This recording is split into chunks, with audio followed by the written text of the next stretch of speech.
My name is Andrea. I'm also an Imperial alumnus, as Nasim. We actually met here at Imperial. We studied in 2013-14 at MSc in Finance. And we started alongside with Asim and Mattia that are here as well. Eterna Capital, which is a blockchain investment fund focused on social impact projects. Maybe let's move on, who we are. So as I said, my name is Andrea, studied here at Imperial.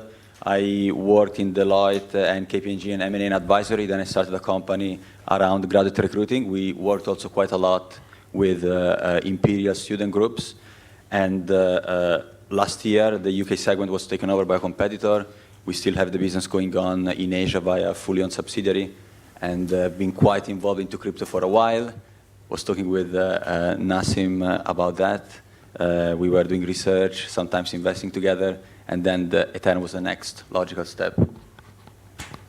Hi, everyone. My name is Nasim. So I guess the transition is where you will realize that three guys here used to work at the same company called BlackRock. So BlackRock, for the ones who don't know, is the largest asset management in the world. I came across Mattia and Asim when we were part of kind of informal forum within the company called BlockChat. So it was for people who were interested about blockchain, cryptocurrencies, and we interacted. And what we realized, actually, the three of us were sitting on the same floor, all working on different divisions with it, what we call the institutional client business, covering different areas. So for myself, was insurance. Other guys were working with consultants, pension funds, as well as the internal strategy. So what we decided is basically to apply what we learned in the asset management world and create a regulated fund to give Mark some comfort.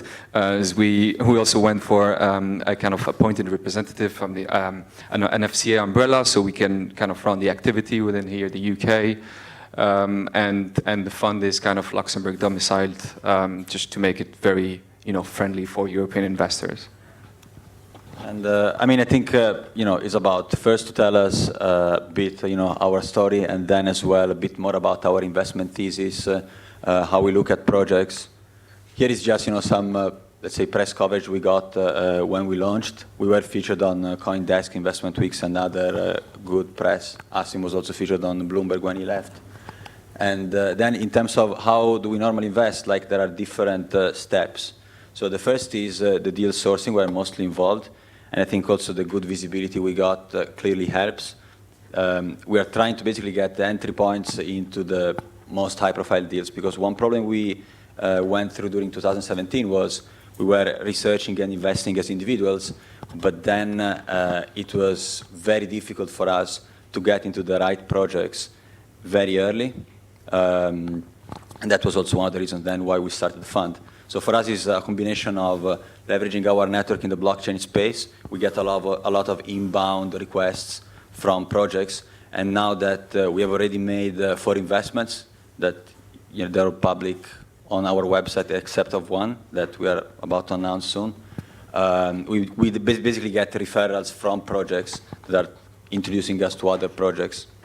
And then the second stage is about the research. So we build our own due diligence framework where we score different elements, and then we have a final score for the project, and then we rank all the projects that they pass through this framework, and then we make decisions on where to invest pretty much. And then it goes to the next stage. This is about asset allocation. So we are operating as a VC fund, meaning that we invest in very early stage projects, but we do also have a basket of large market cap coins that then we use to finance these projects.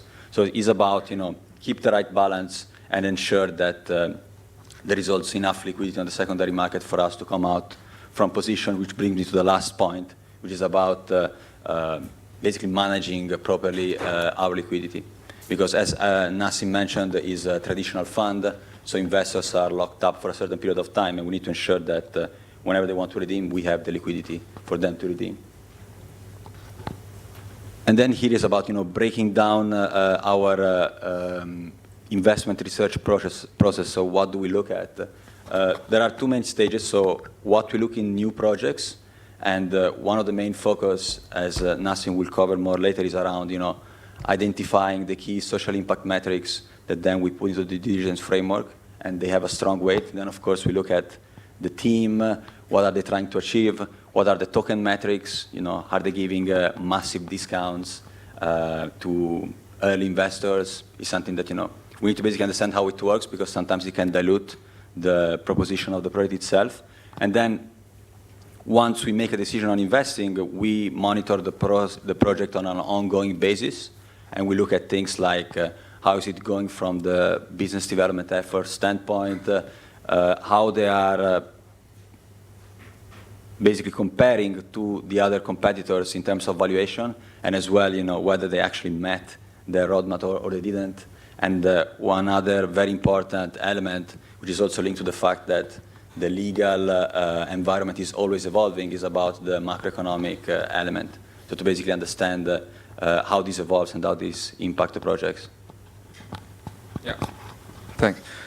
So one of the things I thought we'd focus a bit more on today is, most of you would probably ask, why social impact?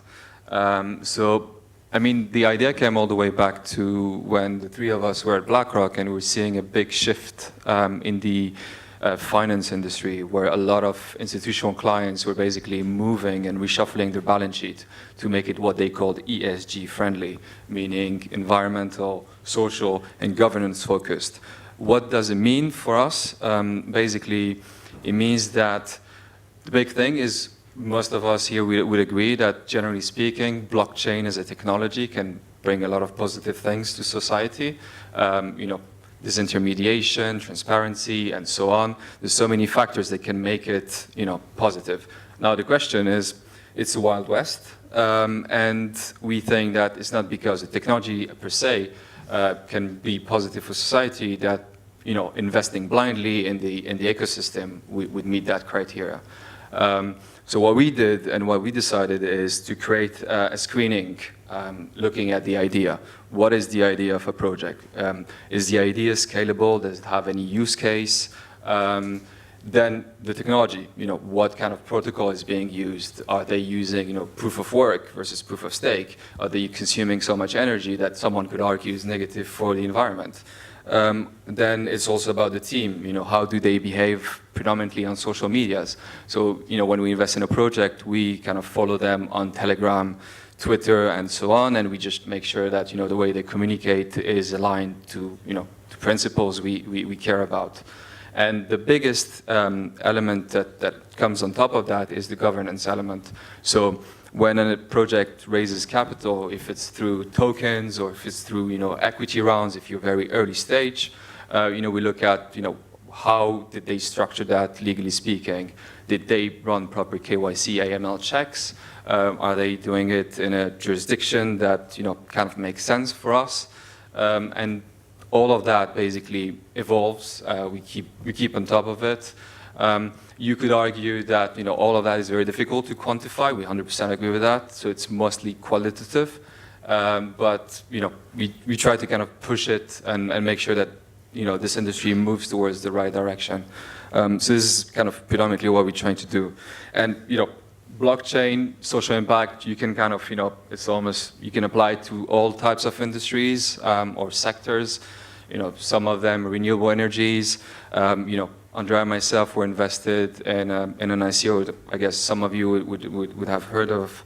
It's called Power Ledger. So it's about solar panels, how to, instead of wasting energy, you kind of redistribute it to your neighbors, you sell it. It's all about supply and demand. All these kind of things, can be very positive for society once it's adopted, once there is a proper legal framework around it, and it's regulated. One of the big codes that we care about as well is around personal data. So, 2018 has raised a big question mark around privacy. We heard of Facebook, Cambridge Analytica. We heard of GDPR. So a lot of people are asking questions. How do we make sure that, when I go on Google and I try to search for something, my data is not used in a wrong way? And we think that blockchain can solve that.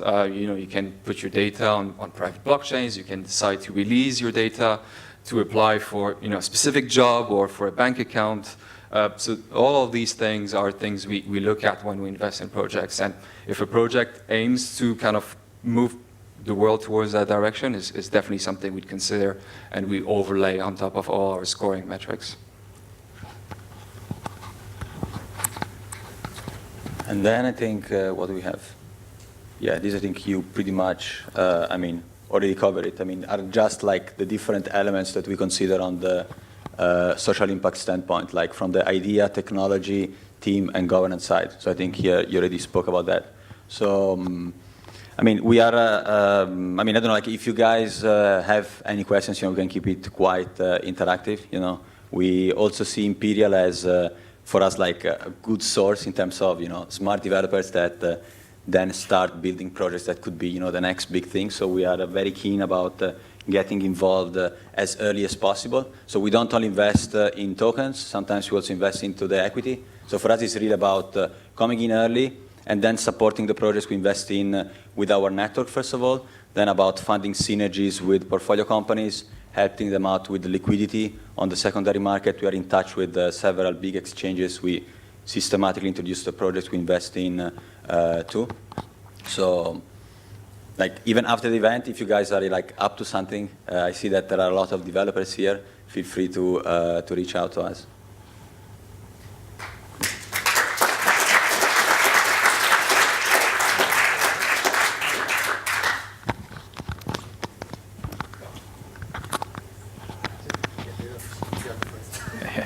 So I'm just curious as to what helps to influence your decision as to whether to take a equity investment or to invest in the ICO of a company. I think it's more about the stage. So sometimes when you invest very, very early, they will do an equity round and not a token sale just because, they are yet to figure out how to structure the tokens. So yeah, I think that's pretty much the reason. Then, it also, I think it's also dependent on the kind of project. We also see that in terms of, you said a lot about, regulating ICOs, and that's, of course, something that we definitely welcome, as a fund that we really want to have the clarity from a regulatory standpoint. But we also see now that in this uncertain period, the very serious projects, sometimes they don't do ICOs. So what they do, they either do rounds for just funds or accredited investors, so they take out the retail investors, or they say, you know what, let's do an equity round because we are not here because the blockchain is so hyped and we want to capitalize on that. We are serious people, so let's get the money, let's get what we need, and and move on. Awesome, great presentation, guys. Interesting question here is that due diligence comes down to probably when it comes to investing in businesses, probably the most pivotal part, I'd say. So what are some no compromises when it comes to due diligence? If you had to name 3 things which a business that you'd invest in has to have, what would those things be? Yeah, we can both cover that. From my side, first of all, on the due diligence, we look at, the team. The team should be legit. We look at the credentials they have. I think when you invest early stage, you pretty much invest in the team itself. So that's, first of all, the first element.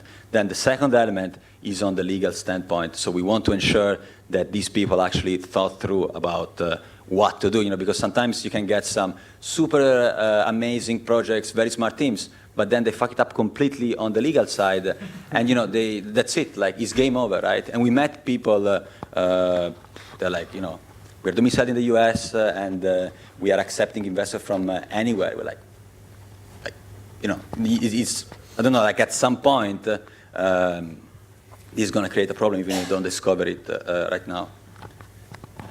Yeah, and I guess the third element I would add to that is, a lot of people are doing ICOs.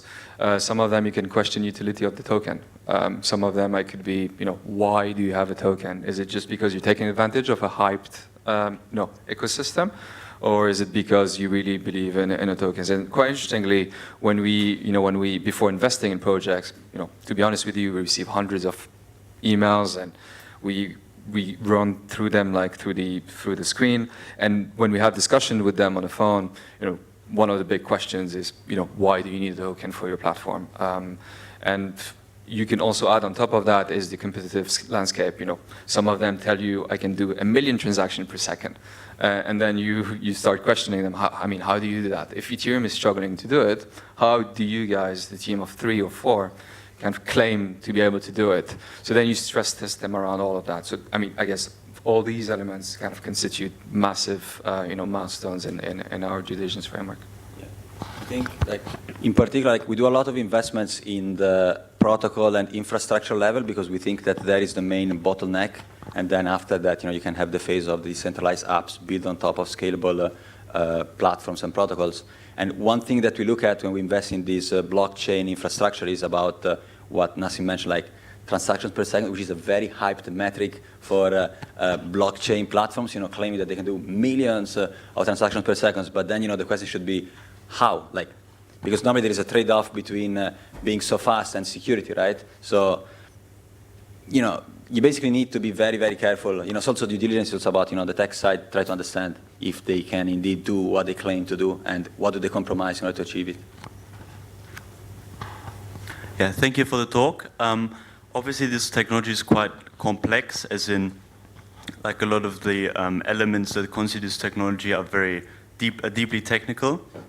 So in order to invest into this space, how important do you think it is that you have a technical background, or like how deep of an understanding of the technology underneath do you need to have to make good investments in that area? Yeah, I think it's quite important. I think, let's say we invested in the space for a while, so even if we are not developers ourselves, we learned quite a lot and we had a good understanding of the technology, but then we also have people that are very close to the team that are helping us out with that side, like some quite well-known developers in the blockchain space that are supporting us on that, what's needed. But I think that's something, of course, very important. But one thing is, sometimes you cannot really, you don't have much, you can look at the white paper, right? But there is not much code available on GitHub because they're very early, right? And they haven't released anything yet. So that's also something that you have to consider. Thank you. If I may ask, what are your assets under management and who are your investors? So who are the investors? We cannot basically say, we cannot disclose that. In terms of what type? Okay, so the main areas are large crypto holders, so people that are very rich in Ethereum or Bitcoins and they want to diversify because we are more early stage investments. Then standard high net worth, they don't know anything around crypto and they just want to get an exposure into the space. And as well some family offices, funds of funds that we are starting getting conversations with. Then in terms of assets under management, the way we do it is as follows. So the target for the fund is 20 million euros, assets under management. Then what we do is we call up the capital when we need it to deploy in the projects. So what we don't want to do is be in a situation where you have 19 million in cash and you dilute the returns for your investors. So our aim is to create a small, very high quality fund with a very, very strong track record that doesn't, compromise in terms of quality of the project. We set the bar very high. I can tell you, probably you can have a look at our website, but you can see that the projects we invested in are very, very high profile, and you had the funds like Anderson Horowitz, Polychain Capital investing at the same round where we came in. So yeah, that's how we operate. Thanks again. For the speech, it's very good. The question I have is that you talked about early stage, and then the three that you have listed on your site are Origin, Hedera, Hashgraph, yeah. And that one in particular causes some odd question marks in this industry because it's far from decentralized. It's actually owned, right, and centrally governed by the Hashgraph team. So can you just explain, because that seems a little bit odd in comparison to your social piece, that one there. I think that you should have a pragmatic approach, and in the sense that you'll definitely have use cases for public blockchains and also use cases for more private blockchains. So I don't think that we're going to be in a situation where you will just have one single decentralized blockchain to rule them all. You will have different use cases, and on Ethereum Hashgraph, if you look at the technology they are building is very innovative. It goes also beyond, let's say, blockchain itself. So from that standpoint, it can really bring many benefits to society. Yeah. And I guess, so interestingly, a couple of weeks ago, actually, Hedera Hashgraph came to London. They did a quick meetup, and one of the companies that was presenting there actually had a very interesting product, which I would definitely qualify as, social impact. So it was kind of fizzy juices. Basically, it's a cane. Mostly, I think, was pineapple and lime, and the other one was raspberry, and I forgot the other ingredient. But basically, you could open the cap, and at the back of it, you had the barcode. And one of the guys, what he showed us, actually, he used the demo, is he scanned the code, and by scanning the code, you could see each ingredient, where they were coming from, all over the world, how this cane, the cane was put together, where the aluminum comes from. These kind of elements are positive from our perspective in terms of social impact. So it's to give you an example that there are some applications that potentially can develop on Hedera Hashgraph and per se, qualify as what we consider being social impact. Hiya, David here. As a co-founder of a social impact project, I was just wondering whether you have any specifications as to where the social impact needs to be. For example, we've had many discussions with private investors who are very cautious about investing on anything that has to do with Africa, which is our case. Not at all. That's the answer. We can have a chat later on. We don't, Africa, Asia, Latin America, we've been talking to projects that all over the world. So it's definitely not a kind of, I would say, red flag for us. Just a quick one. What's the percentage of people that want to give you cash, and what's the percentage of people that want to give you crypto when they want to invest? Do you know that?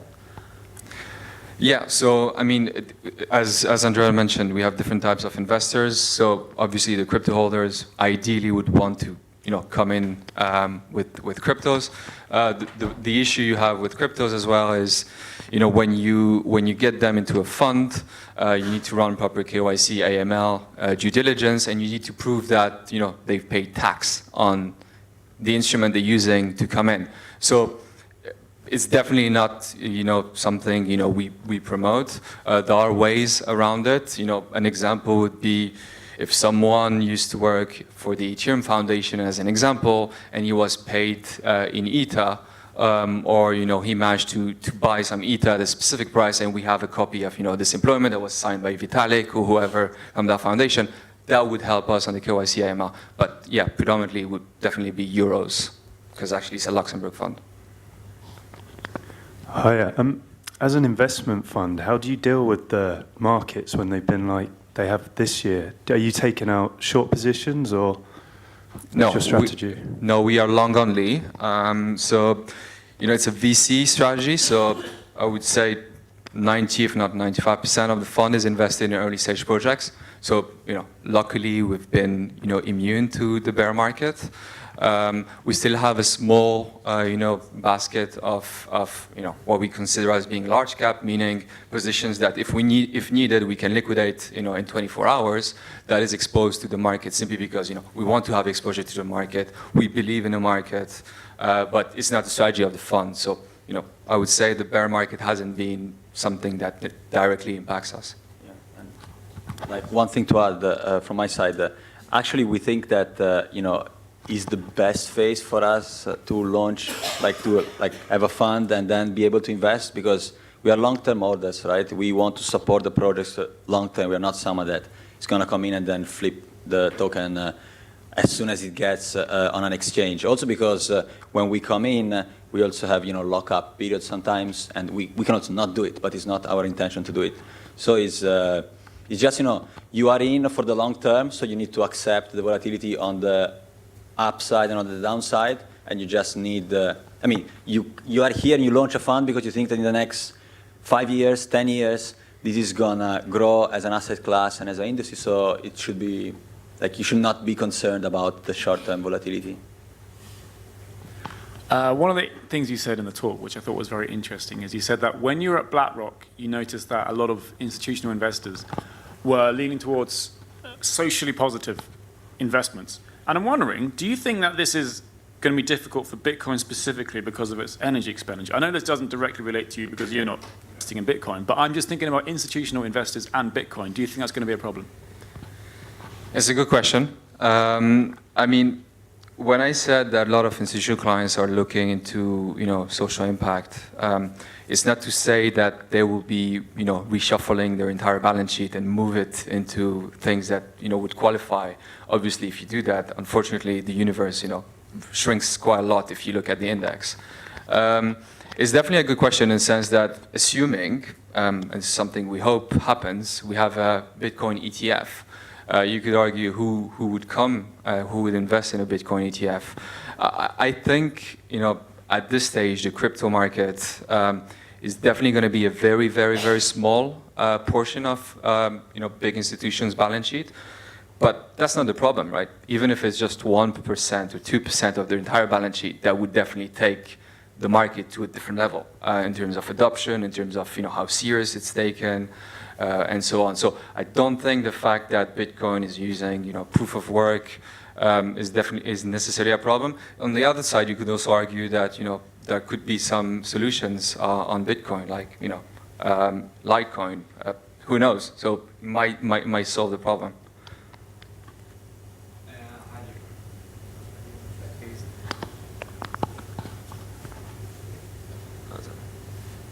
There we go. Sorry. Going back to your sort of view on liquidity, as you mentioned before, I mean, you said that you usually invest in long term with several lockup periods. Now, given that we're sort of in a bear market, how do you ensure that, later on, we're not in a bear market when those lockup periods expire and that you have to liquidate and pay your investors down? Yeah, I mean, I think it's good if the projects can ensure that, first of all, like, what we see is that now they're very, very careful in terms of listing. In fact, if you see the average time that is now passing before, like from the ICO to the time actually the tokens get listed is way longer than before. So yeah, I think the projects, they should like consider that.